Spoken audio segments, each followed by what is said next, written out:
नमस्कार दोस्तों, स्वागत है आपका हमारे चैनल नॉलेज फॉर यू पर। आज हम आपको सुनाने जा रहे हैं मोक्षदा एकादशी की प्रेरणादायक कथा, जो न केवल मोक्ष प्रदान करती है बल्कि पितरों के उद्धार का भी मार्ग है।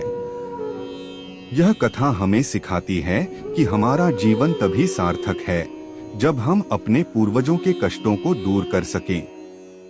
इस कथा में छिपे गहरे रहस्यों और भावनाओं को जानने के लिए वीडियो को अंत तक जरूर देखें।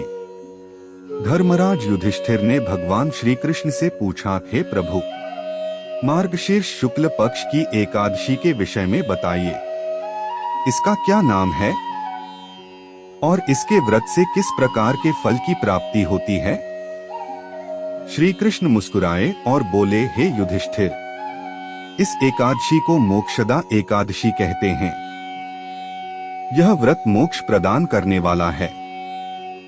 इस व्रत के प्रभाव से न केवल साधक के समस्त पाप नष्ट होते हैं, बल्कि उसके पितरों को भी नरक के कष्टों से मुक्ति मिलती है। ध्यानपूर्वक सुनो, मैं तुम्हें इसकी कथा सुनाता हूँ। बहुत समय पहले गोकुल नाम के नगर में वैखानस नामक राजा शासन करते थे।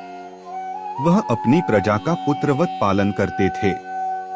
परंतु एक रात राजा ने एक भयानक सपना देखा। स्वप्न में उन्होंने अपने पिता को नरक में कष्ट भोगते हुए देखा। उनके पिता ने रोते हुए कहा, हे पुत्र, मुझे नरक के इस कष्ट से मुक्त करो। यह सुनते ही राजा घबरा गए। उनकी रातों की नींद उड़ गई। अगले ही दिन वे ब्राह्मणों के पास गए और बोले, हे ब्राह्मण देवताओं, मेरे पिता नरक में कष्ट भोग रहे हैं। कृपया मुझे कोई ऐसा उपाय बताइए जिससे मैं उन्हें मुक्त कर सकूं। ब्राह्मणों ने राजा से कहा, हे राजन, पास ही पर्वत मुनि का आश्रम है। वे भूत, भविष्य और वर्तमान के ज्ञाता हैं। आपकी समस्या का समाधान वे अवश्य करेंगे। राजा तुरंत पर्वत मुनि के आश्रम पहुंचे। वहां अनेक योगी और मुनि तपस्या कर रहे थे। राजा ने मुनि को साष्टांग प्रणाम किया और अपनी समस्या बताई। मुनि ने योग बल से राजा के पिता के पापों का रहस्य जान लिया। उन्होंने कहा, हे राजन, तुम्हारे पिता ने पूर्वजन्म में एक स्त्री के साथ अन्याय किया था। इसी कारण वे नरक में हैं। उन्हें मुक्ति दिलाने के लिए तुम्हें मार्गशीर्ष माह की मोक्षदा एकादशी का व्रत करना होगा और इसका पुण्य अपने पिता को अर्पण करना होगा। राजा ने पर्वत मुनि की बात मानी। उन्होंने कुटुंब सहित मोक्षदा एकादशी का व्रत किया। व्रत का पुण्य अपने पिता को अर्पित कर दिया। उसी रात राजा के पिता नरक से मुक्त हो गए। वे स्वर्ग जाते समय राजा को आशीर्वाद देते हुए बोले, हे पुत्र, तेरा कल्याण हो। तूने मुझे नरक से मुक्त किया।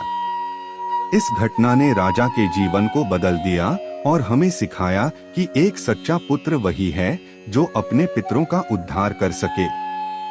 दोस्तों, मोक्षदा एकादशी केवल एक व्रत नहीं, बल्कि पितृ उद्धार और आत्मिक शांति का मार्ग है।